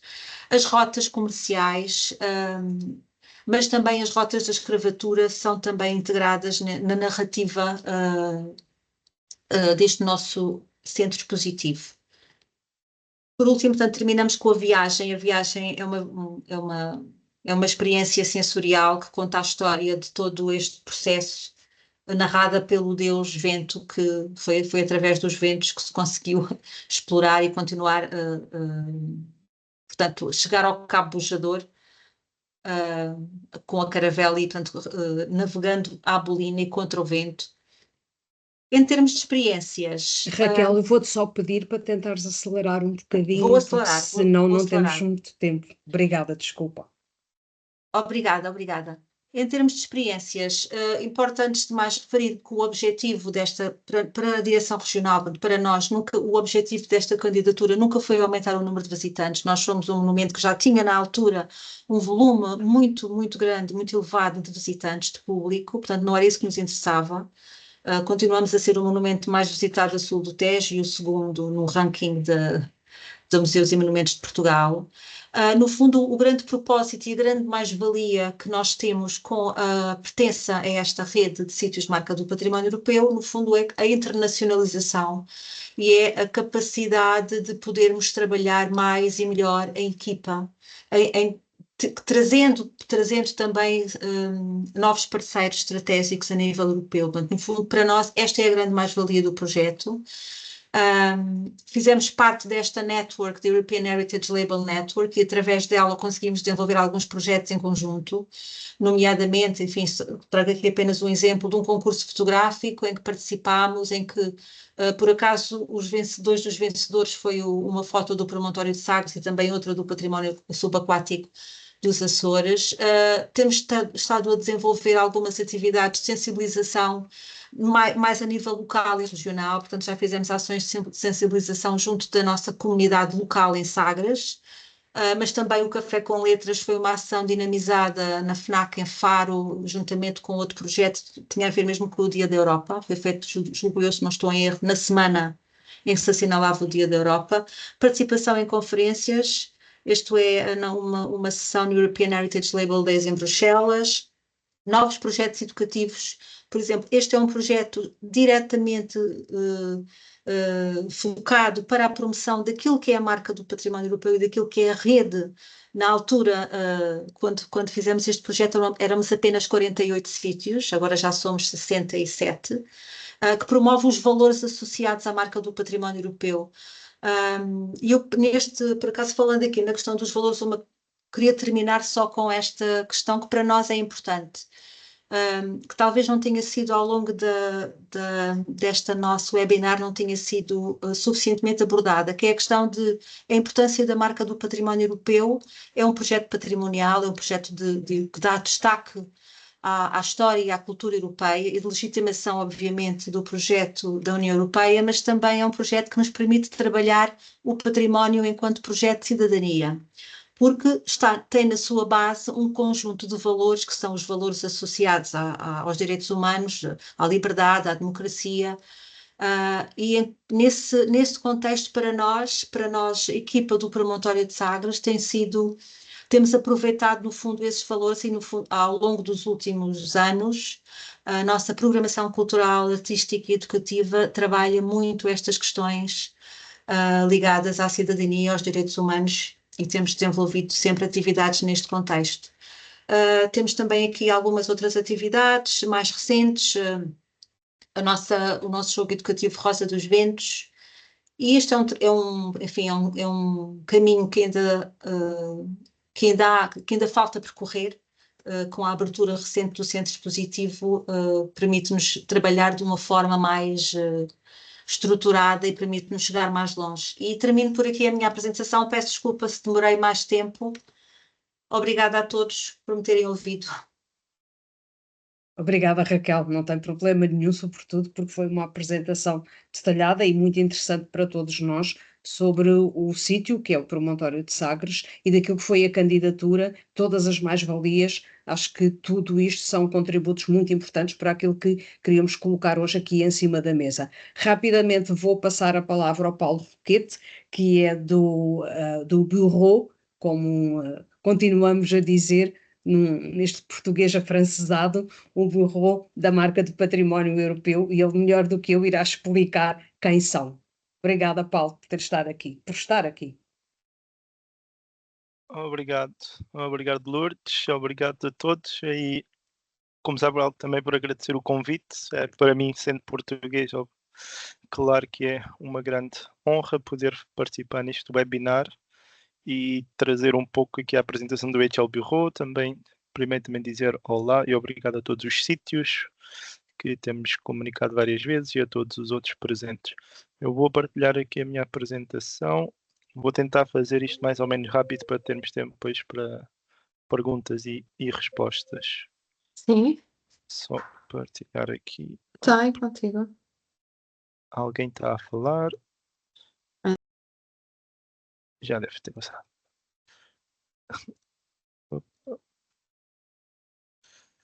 Ok, então apresentar o EHL Bureau. Infelizmente não temos uma tradução para o nosso nome, quer dizer, o European Heritage Label Bureau é um escritório, podemos lhe chamar assim, e é um projeto cofinanciado pela União Europeia, pelo Programa da Europa Criativa, e que vem em seguimento ao EHL Net, que o promontório de Sagres mencionou agora aqui na apresentação. Poucas palavras sobre o que é a marca do património europeu, falta ali um U. De facto, 22 países com sítios, são 67 sítios, mas um grande fator que muitas pessoas não se têm em conta é a realidade no número de locais de sítios que estes 67 sítios representam. Como puderam ver, a apresentação de Sagres também faz menção ao Forte, mas o sítio em si não é só uma localização e temos centenas de locais que é preciso desenvolver, promover, o que é uma das mais-valias da marca, mas também uma das adversidades de fazer esta promoção de algo que já é muito grande e com muitas pessoas envolvidas. Aqui a Lourdes já tinha referido no princípio, mas vale sempre a pena relembrar de onde é que vem esta marca. O PowerPoint depois eu vou partilhar, portanto não vale a pena ler tudo, é só mesmo para novos candidatos. Aqui é o mais importante saber que a marca é sobre promover um sentimento à União Europeia e a promoção dos valores europeus, o valor simbólico do património europeu. Por isso, quando se faz uma aplicação, uma candidatura à marca, há muitos sítios e nós temos já vindo a falar também com alguns que são candidatos, outros que já se candidataram e não foram selecionados. Pensamos que onde há mais dificuldade é realmente conseguir descrever o valor do património europeu, dos valores europeus nos sítios candidatos. Portanto, é sempre bom voltar atrás e ir ver aqui a decisão do Parlamento Europeu quando foi criada a marca. Este PowerPoint tem aqui algumas coisas em inglês que aparentemente não foram bem traduzidas, mas os nossos objetivos são mesmo de criar uma comunidade à volta da marca, com o foco então no promover a União Europeia, não só o passado, mas também o presente e o futuro. É isso que a marca quer, sítios que promovam a União Europeia e os seus valores hoje e no futuro. Tentamos focar mais na juventude, porque é o que a decisão também nos pede, nos valores e no diálogo entre sítios e cidadãos europeus.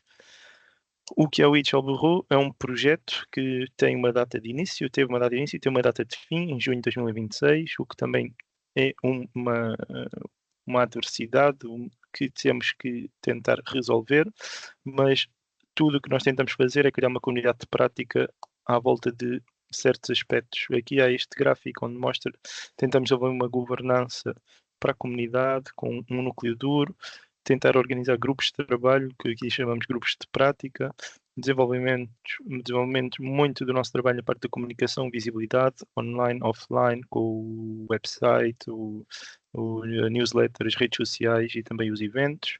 E depois há uma parte do networking, que é promover realmente os contactos entre os sítios para que se possam conhecer e a promoção da marca. Isto há uma linha de tempo, o projeto começou em 2023, é um projeto que tem muita gente envolvida, porque os sítios são muitos, né? Coordenadores nacionais, o painel de peritos, também a Comissão Europeia, e a nossa estratégia foi sempre não fazer à pressa, mas fazer com calma, porque o objetivo não é há um projeto de 3 anos, fazer o projeto e acabar, pronto, não é um trabalho que vai acabar em 3 anos, então tentamos mesmo de desenvolver aqui uma base sólida para a comunidade através do conhecimento aprofundado sobre os sítios e as necessidades. E a partir de em 2025 vamos então lançar estes grupos de trabalho para que a comunidade possa começar a trabalhar em conjunto, que é um dos objetivos da marca, que estes sítios não só tenham uma marca, só um reconhecimento, mas que possam realmente trabalhar juntos e desenvolver novos projetos. Esse é um pouco, pronto, a nossa abordagem. Temos feito alguns treinos, temos desenvolvido atividades em visibilidade, novos materiais de promoção, as redes sociais, e o desenvolvimento de projetos começa agora já com algumas iniciativas por parte de alguns sítios, mas o objetivo é desenvolver muito mais, e foi por isso que lançámos a primeira chamada para projetos e que temos que acabou em dia 30 de setembro, recebemos 12 candidaturas. Em dezembro os sítios da marca vão começar 10 novos projetos, o que é um grande sucesso, vamos dizer, para a marca, porque é a primeira vez que a Comissão Europeia está a dar dinheiro diretamente aos sítios para desenvolver projetos e novas atividades diretamente ligadas à marca. E é isso que nós queremos e é o principal objetivo do Bureau. Só para explicar aqui um pouco, e depois, quando houverem perguntas, será mais fácil no fim, sobre a visibilidade. A marca não é muito conhecida, como todos saberão, e um dos grandes objetivos aqui do nosso trabalho é que seja mais conhecido. Dificilmente será possível chegar ao nível da Unesco, principalmente em 3 anos, e não é essa a nossa missão, mas é realmente reforçar aqui a visibilidade da marca, tanto ao nível nacional dos Estados-membros, mas também ao nível europeu. Nós fizemos várias reuniões com os sítios, com os coordenadores nacionais, e também avaliámos um pouco a presença dos sítios nas redes sociais, quem é que está presente e onde. Portanto, há todo um trabalho de análise que foi feito e, através disso, conseguimos produzir uma página web, temos uma newsletter mensal, produzimos vídeos para os novos sítios de 2023, fotos, temos uma banda desenhada que foi produzida no anterior projeto e que nós estamos a dar continuidade a incluir todos os sítios que não estavam ainda nessa banda desenhada, e também organizamos vários eventos em pessoa. Sabemos que para o ano haverá, a partir de um evento em Espanha, com a participação será um evento de coordenação Portugal e Espanha, e isso será, claro, uma grande mais-valia, e estamos muito contentes também em apoiar a organização deste evento, que a Lourdes, quando for oportuno, irá partilhar mais informações com todos. Aqui, pronto, só um pouco do que é um ponto alto da marca, é a cerimónia de entrega dos prémios a cada 2 anos. Este ano nós organizámos, tivemos 250 participantes na cerimónia, e no dia seguinte tivemos o fórum, onde 120 participantes vieram, houveram grupos de trabalho, apresentações, e para mim, pelo menos como participante, como europeu, foi um grande orgulho poder estar neste evento, porque acho que a atmosfera foi espetacular e conseguimos realmente perceber quem são os sítios e quem está por atrás dos sítios a desenvolver este trabalho nos países. Nas redes sociais depois poderão nos seguir, mas nós estamos presentes no Facebook, no Instagram, no LinkedIn. Estes dados estão desatualizados 2 ou 3 semanas, mas conseguimos também desenvolver estas páginas, que é o nosso principal meio de comunicação para a sociedade.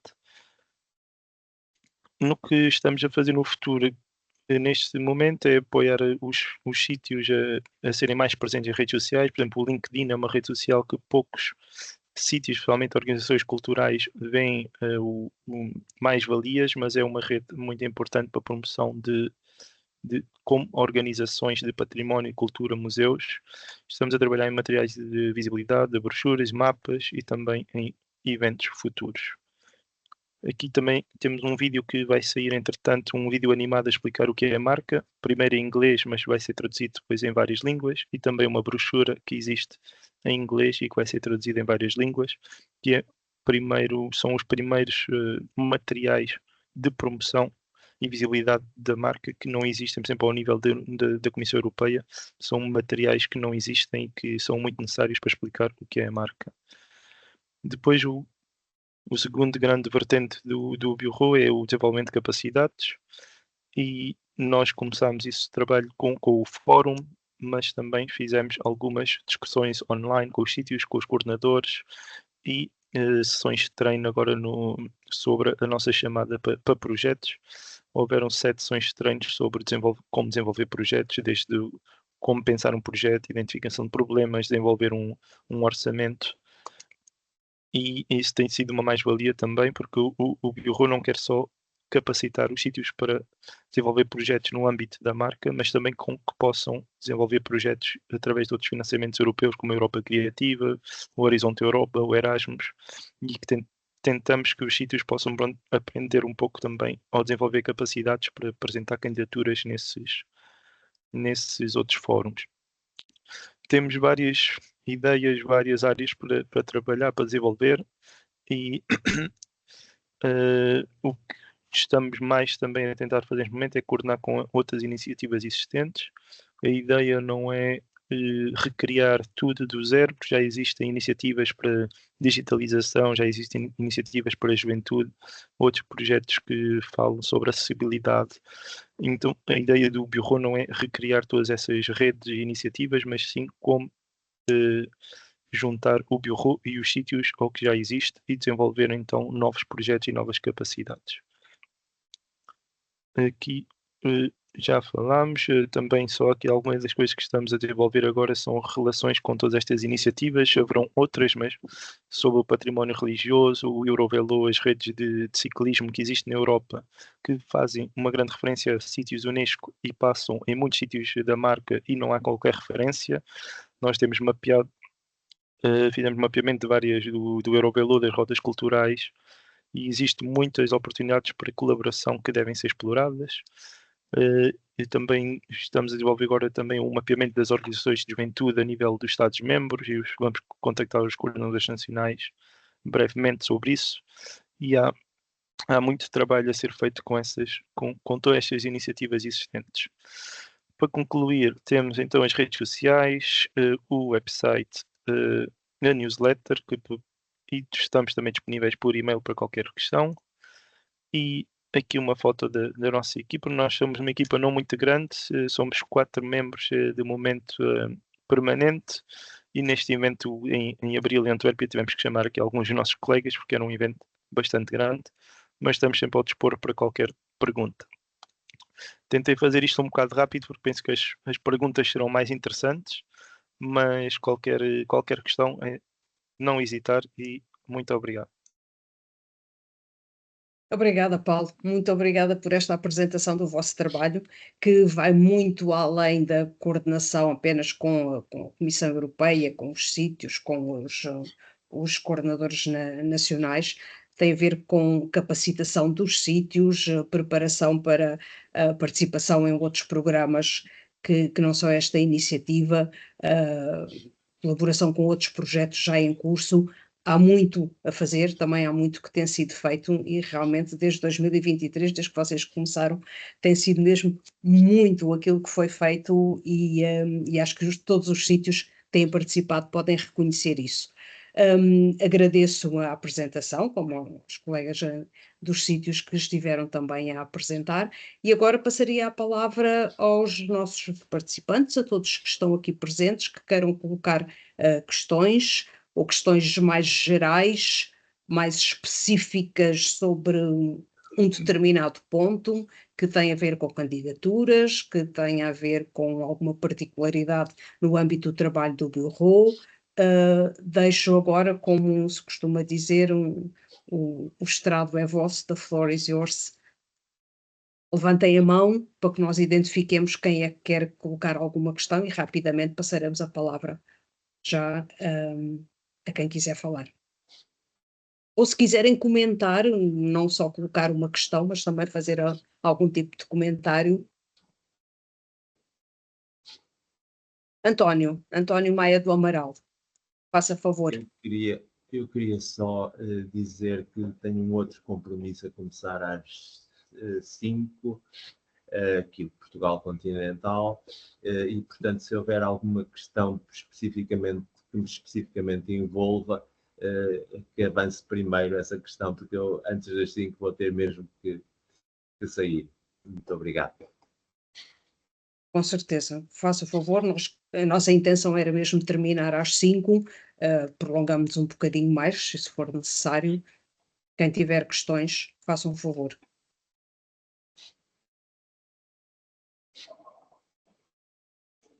De qualquer forma, e aproveitando este silêncio, lembro que esta sessão que está a ser gravada vai ser disponibilizada também no site do GEPAC, vai ter esta gravação, e poderão sempre encontrar na página do GEPAC toda a informação sobre as candidaturas, sobre a marca de património, os nossos contactos, mas já temos mais alguém para falar. Faça favor, colega Carlos Filipe. Muito boa tarde, agradeço imenso todas as apresentações, dão globalmente uma informação muito importante para o contexto de uma candidatura deste ano. Se puder identificar, agradeço, peço desculpa. Carlos Filipe, estou em representação do Centro de Estudos CECHAP de Vila de Viçosa.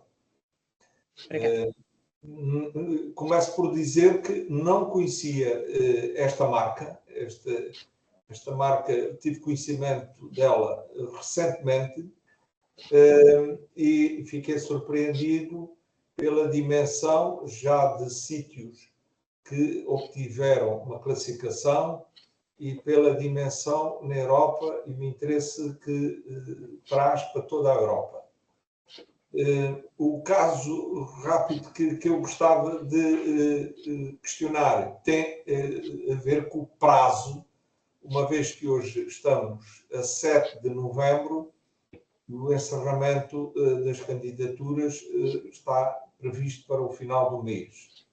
A questão coloca-se neste pequeno prazo, eu considero pequeno, porque existe algum trabalho a ser desenvolvido, eu trabalho sobretudo de diversas disciplinas, e se está previsto ser este prazo alongado ou prorrogado no tempo.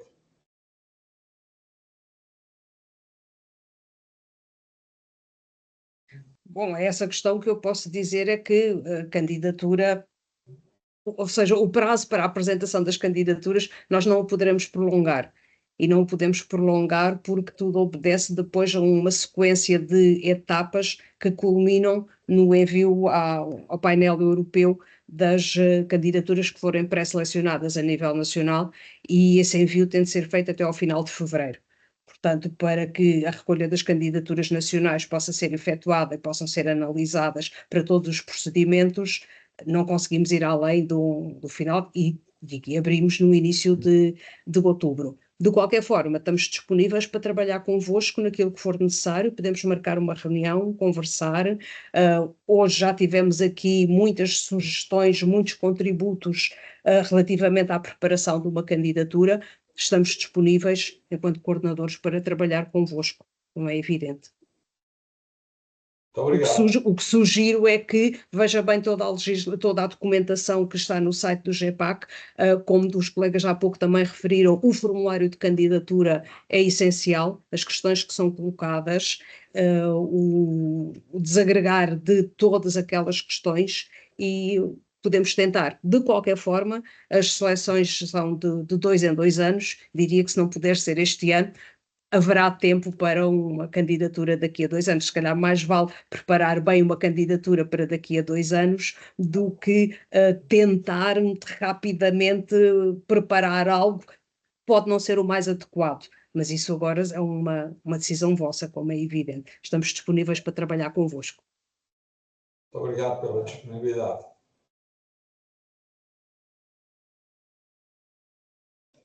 Eu sei que no chat foi colocada uma questão de uma colega chamada Cláudia, E a questão que é o seguinte, trata-se de um sítio, um momento de gestão de duas entidades, de dois diferentes Estados-membros, e se é possível apresentar à marca de património europeu. Se tiver a possibilidade de consultar rapidamente, não agora, mas depois,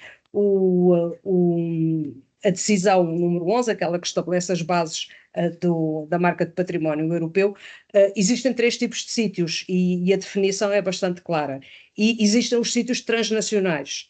E a caracterização dos sítios transnacionais tem, no segundo ponto, um sítio situado no território de pelo menos 2 Estados-membros. Ou seja, se falamos de um sítio que é comum e que está dividido em 2 Estados-membros, e isso poderia acontecer muito dentro de Portugal e Espanha, é possível uma candidatura, não é uma candidatura de um sítio único, é um sítio transnacional. Tem uma candidatura própria, terá algumas especificidades próprias, mas existe toda a informação sobre isso e depois, mais uma vez, poderemos conversar. Não sei se quem colocou a questão quer dizer alguma coisa.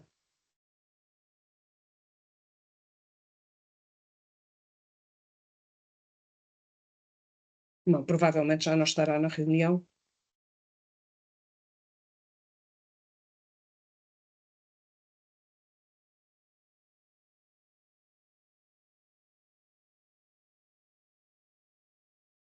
Não, então aproveito para referir que iremos disponibilizar no site do GEPAC a gravação desta sessão, os PowerPoints que foram apresentados, acho que nenhum colega terá dificuldade em disponibilizar, e se for necessário passar algum certificado de presença virtual nesta sessão de informação, com certeza que também o faremos. Contactem-nos, mandem-nos um e-mail com os vossos dados e falo-emos. Perguntam-nos se a candidatura é feita por um dos parceiros. Estamos a falar da candidatura que foi referida há pouco dos 2 sítios. Bom, quem está a falar diz que não tem som, portanto, do transnacional. Do transnacional, a candidatura é apresentada por um dos parceiros e depois existiram algumas especificidades que têm a ver com a colaboração dos parceiros, com o plano de atividades conjunto, e isso poderá ser visto. Mas depois, se tiver tempo de ler toda esta documentação, está lá bem clarificado. Há um outro documento também importante que está na nossa página, que é o documento chamado Orientações para os sítios candidatos, ou qualquer coisa assim, e que também ajuda bastante a identificar algumas das questões que possam surgir.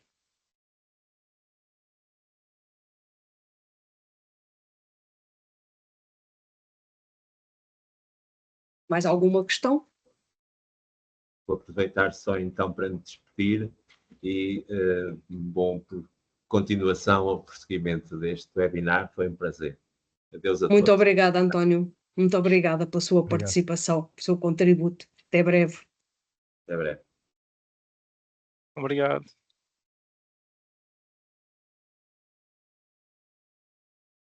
Bom, não havendo mais questões, nem comentários, então acho que nos podemos despedir. De qualquer modo, sintam-se à vontade para nos contactar por telefone, por e-mail. Os contactos, como já disse, estão na página do GEPAC. Para quem já nos conhece, muitos têm os nossos contactos diretos. Estamos aqui para ajudar naquilo que for preciso, ajudar a esclarecer, fazemos reuniões virtuais, presenciais, se for o caso, sem problema nenhum, e é uma questão de falarmos sobre isso. Até ao final de novembro ainda há tempo para preparar candidaturas, para afinar alguma coisa que seja necessário. Resta-me agradecer a vossa presença, agradecer em primeiro lugar aos meus colegas dos sítios que se disponibilizaram para estar aqui a partilhar as suas experiências, agradecer ao Paulo Roquete também com toda a informação que nos trouxe e o seu contributo e aquilo que ficamos todos agora a saber melhor, a compreender melhor as mais-valias que agora também incluem financiamento, e que durante muito tempo falávamos sempre que as mais-valias de participar nesta rede era precisamente a participação na rede, um networking, a colaboração com outros parceiros, mas agora existem também possibilidades de financiamento para alguns projetos, e agradecer a todos a vossa presença e, mais uma vez, referir que estamos aqui para ajudar naquilo que for preciso. Contactem-nos. Obrigada, uma boa tarde, um resto de uma boa semana, bom trabalho e um bom fim de semana, embora ainda falta sexta-feira. Obrigada a todos. Muito obrigada. Obrigado. Obrigada. Boa tarde. Obrigada a todos, boa tarde. Obrigada. Boa tarde.